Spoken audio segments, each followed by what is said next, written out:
compelled you to dedicate so much of your time, effort into this issue?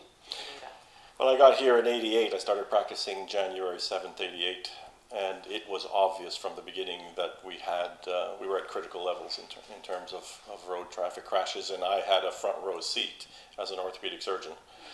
And there wasn't much happening in terms of an impetus to solve the problem. So I got involved. I formed the road safety subdivision of the Bermuda Medical Society.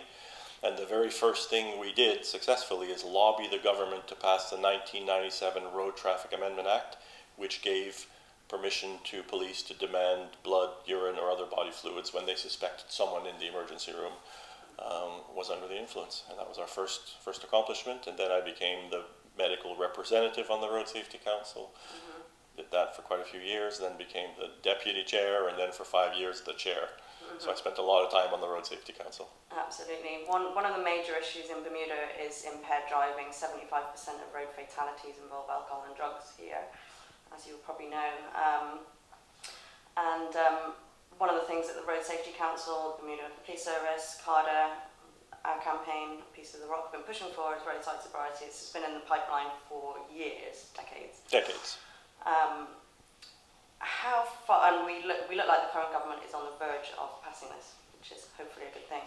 But how far do you think this measure is going to go to combating this culture of drink driving in Bermuda? Again, for a lot of these problems that we have in Bermuda, we don't have to reinvent the wheel. We can look at other jurisdictions. Roadside sobriety checks work. They definitely work. They've worked in a variety of UK countries. They worked in Australia. And they work. And they work not by catching people drinking and driving, but by deterring them.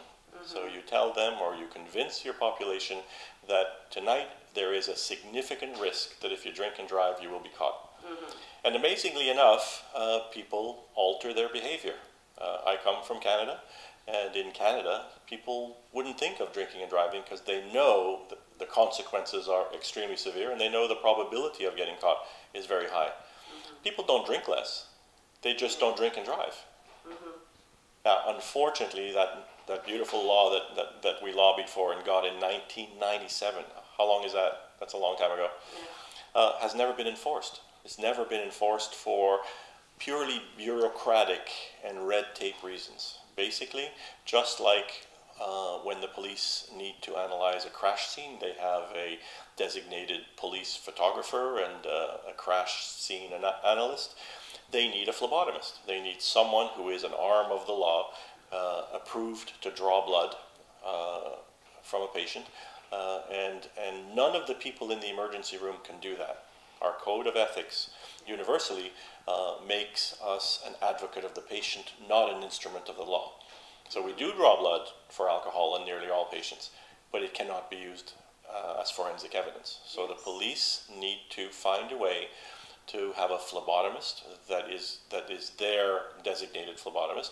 There are 30 nurses in Bermuda who are licensed to draw blood.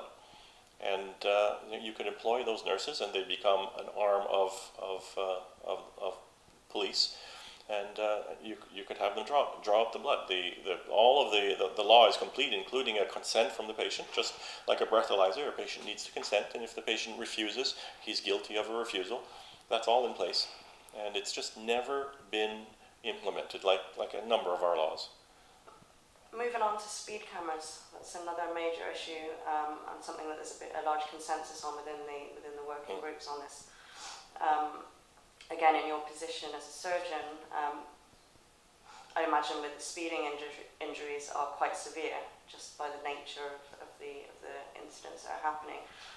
Can you give any insight into the severity of these injuries that you're seeing that involve speeding?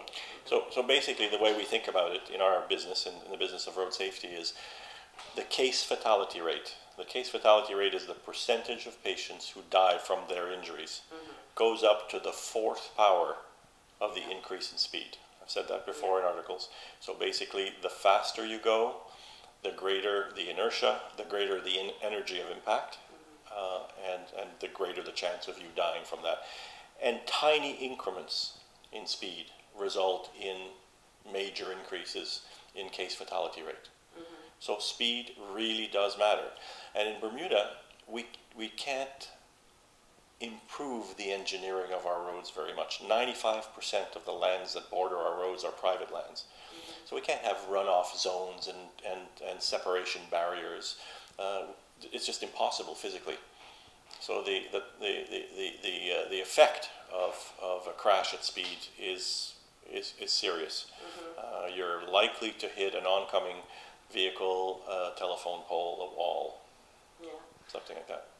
So very significant impact. So the rolling speed has increased steadily since 1996 when the patrolling, the motorcycles, the number of patrols was decreased radically by Colin Coxell, the then Commissioner of Police. And we have data that shows a gradual increase in the number of yearly deaths starting in 1996. And we presume that that's due to when the cat's away, the mice play effect, fewer cops on the road, slow increase in rolling speed. Today, if you ask someone what the speed limit is, they'll probably say 50. It's 35, but they assume that it's 50 and they'd like it to be legally 50 so they could go 60 or 70. I hear from the police they regularly stop people at over 100K.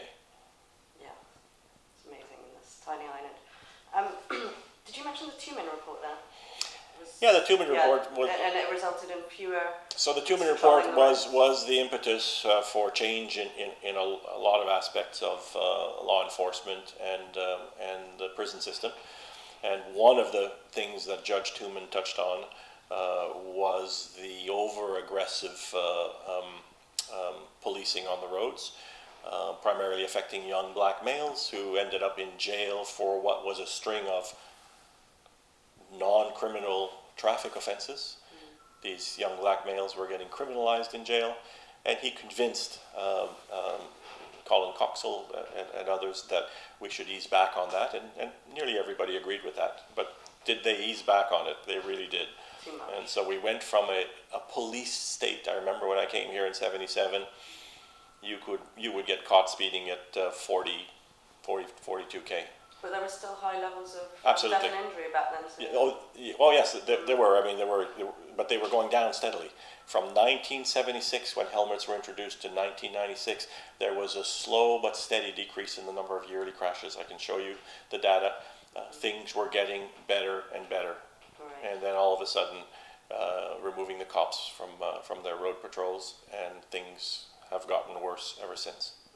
So you think Bermuda could benefit from having more police patrolling on the roads? Yeah, we don't have, I mean, you can drive, I mean, you think yourself, you can drive for days without seeing a policeman on the road. Days. In the old days, in the late 80s, that was not the case.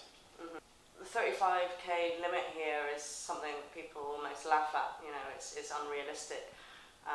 But do you think it is actually not as bad as it sounds because of the nature of these roads, these little side roads everywhere? Is 35 something, is it realistic, do you think? It's absolutely realistic. Yeah. Yeah, because of the design of our roads, if you traveled from one end of the island to the other and intended to do 50, for example, the difference in arrival time, travel time would be minuscule. It would be minutes, right? There's always bottlenecks. So traveling at 50 or 60 does very little to your travel time. All it does is increase your risk of crash. You know, in other jurisdictions, they have the luxury of engineering roads, but that's very limited here. There's very little you can do to mitigate the consequences of a crash in an road engineering point of view. So sure, I mean 35 sounds low, and it's been around for generations, but not much has changed. In fact, the changes that have happened make it even more important to have a low speed limit. There are more large vehicles, there's generally more traffic, and we use motorbikes a lot because of the 1 car per family rule. So, you know, everyone in the business of road safety knows and accepts that the most dangerous form of transportation on the planet is the motorbike. More dangerous than planes, trains, race cars, anything else. And that's what we use here.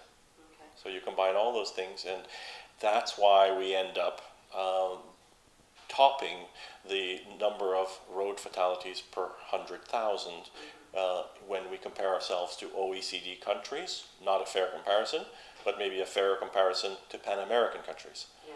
So those are our cousins, and we top the list there nearly every year. Shameful. The issue of graduated licensing in Bermuda, you know, the level of training here seems very low, and Project Ride is only for Bermudian students. It's not for everyone, and it's confined to a car park, and perhaps I think 12 hours of training. Is it enough? Project Ride. There is absolutely no evidence that Project Ride does anything to decrease the risk of crash. Okay? And I say that by having observed it for many, many years. And I base it on one, I shouldn't call it a study, one survey that we did 10 or 12 years ago. We looked at one school. We looked at the group of students that took Project Ride, and we followed them over 3 months, followed them, kept in touch with them. A full 30% of them were involved in crashes after taking Project Ride. So, you know, learning how to drive a motorbike is not a natural thing. In fact, it's extremely difficult. You know, you can take a driver's course, and that's a lot easier. The driving instructor sits in the car with you and speaks to you and guides you along. To teach someone how to ride a motorbike, you need an instructor on another bike with a two-way helmet. The whole thing makes it riskier just by the very nature that you're talking to someone through your helmet. And but you need a professional instructor, and this is something we've been expressing a need for years and years and years. I've been harping about this, and finally, after all these years, we have a chap who came along, Antoine Richards, who is a homegrown, top-notch motorcycle racer, who, after we encouraged him, went away to the UK, became a fully licensed motorcycle instructor, and has started the Bermuda Motorcycle Academy, which is available for anybody who wants their children to learn how to ride a bike properly. It's expensive to teach someone how to ride a bike, and certainly not everybody can afford it at the moment. It's a pilot project, but it's something that if the government decided to subsidize, would be money well spent. So to answer your question, Project Ride is extremely unlikely to do anything. And when I read the article, and Mr. Lister, the chairman of the Road Safety Council, suggested that Project Ride was sufficient, I was appalled.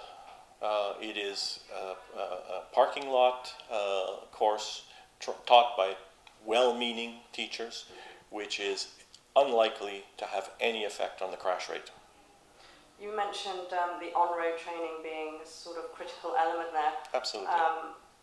And then you've got Project Ride. What else is missing from the package? So, again, for anybody in the business of road safety, these are basics. This is basic knowledge. So the basic knowledge includes the following. Motorbikes are the most dangerous form of transportation. New young riders lack the experience and have an overdose of bravado and courage and immortality and confidence, and those things are explosive. So if you look at our stats, so this, what I'm telling you is not my opinion. If you look at the results of our study that looked at just under 4,000 people who presented to the emergency room having sustained injuries on the road, we looked at a 24-month injury. There is a spike, a large spike of injuries, and that occurs at age 16. Okay, it is the spike of shame. How our politicians can live with this spike, I'm not sure.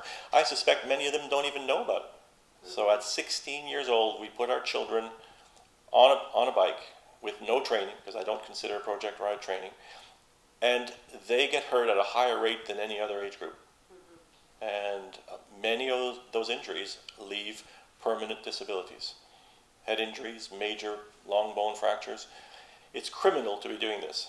The reality is that 16-year-olds crash more than any other age group, by far. Now, there are many reasons. I named two of them. One of them is inexperience. The other one is the very dangerous nature of the method of transportation, the bravado. But the other one is your brain does not mature until you're 25. The frontal lobes that help you decide what's right and wrong, what's too risky and not risky enough, they take until you're 25 to mature. We didn't know that until 10 years ago, but insurance companies did based on their actuarial studies. And so if you tried to insure someone to drive a car or a bike, the rate of insurance was much higher until you were about 25 when it reached the adult level. So they knew it. They didn't know why. Now we know why. The frontal lobes aren't mature. So you put all those things together and you're asking for a major tragedy in your society. How do you mitigate this explosive mixture of youth and dangerous vehicle and all those things? What you have to do is harness it. So you want to use a carrot and stick approach. So you want to say, all right, at 16, for many reasons in Bermuda, I think the driving age should be 16 because it's one vehicle per family. At 16, you get your license.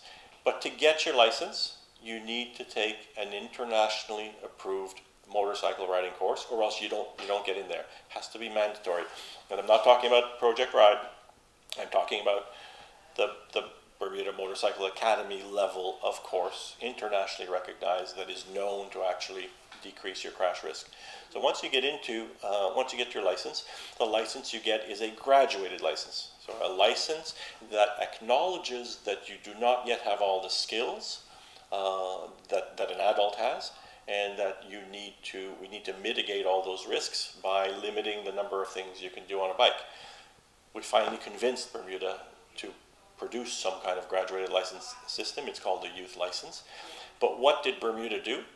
It took a tried and tested method. Graduated licensing has been proven in the UK, in Canada, in the States, in Australia, to decrease the mortality rate by at least 30% when it's introduced. So we took this intervention, proven intervention, and we diluted it. We made it into a homeopathic drug. It's as if you were sick and you needed an antibiotic, and I gave you an antibiotic, but I diluted it 100 times. So, sure, we tell our kids in our youth license, you can't tow. That's a no-brainer, pardon the pun. I mean, if you are at high risk of crashing, why have someone else on the bike with you? We tell them that there's a curfew, but our curfew is from 1 in the morning to 5 in the morning. The whole idea of a curfew is that when visibility goes down, i.e. when the sun goes down right now at 6:30, in summer a little bit later, you take inexperienced people off the road. And our curfew is from 1 a.m. to 5 a.m. And the most appalling thing of all about our youth license is that our kids are allowed to drink and drive. So other jurisdictions that have applied graduated licensing must be laughing. Okay? I was appalled. So in most countries, this is the country I come from, in Canada, you're not allowed to drink and drive. And I'm talking about the legal level now. Yeah. 80 milligrams per 100 mils. So zero tolerance for alcohol until you're 21. Even though, say in Quebec, where I was born, you get your license to drive a car at 16 with graduated licensing and instruction. You're allowed to get a provisional license at 16. But until you're 21, even if you go through all the hoops, pass all the tests, you're not allowed to have any alcohol in your blood until you're 21. Why? Because any amount of alcohol impairs you. So if you're immature, inexperienced, on a dangerous machine, why should you add an impairment? When I saw that law come out, which allowed kids to have the legal amount of alcohol, 80 milligrams per 100 mils, I don't know who thought up this law and who designed it. You know, with Google nowadays, it takes nothing at all to find out what the standard of practice is in this kind of stuff. So someone didn't do their homework. Road traffic injuries and deaths. And by the way, just as a parenthesis, we always talk about the deaths, but whoever's listening to this, don't forget, for every death there's about 200 injuries. So the part of the iceberg that we see is the deaths, and they make the front pages. But what we don't see is the tremendous economic burden of those 200 injuries per death. So yeah, you're asking me to give you an analogy to our crisis, our road crisis. I would think that the American struggle with their gun issue, the massacres that happen every 2 days, the accessibility to wartime weapons, the hypocrisy of the politicians, the knee-jerk reactions of offering thoughts and prayers, but no action. Shameful. Something has gone very wrong in that system. And I guess that's what I would like to compare our road situation to. We have politicians, some who have lost children. We have politicians who send thoughts and prayers, but no one in the last government or this government so far has done the right thing. We've had lots of lip service. We've had lots of thoughts and prayers, but no actual action.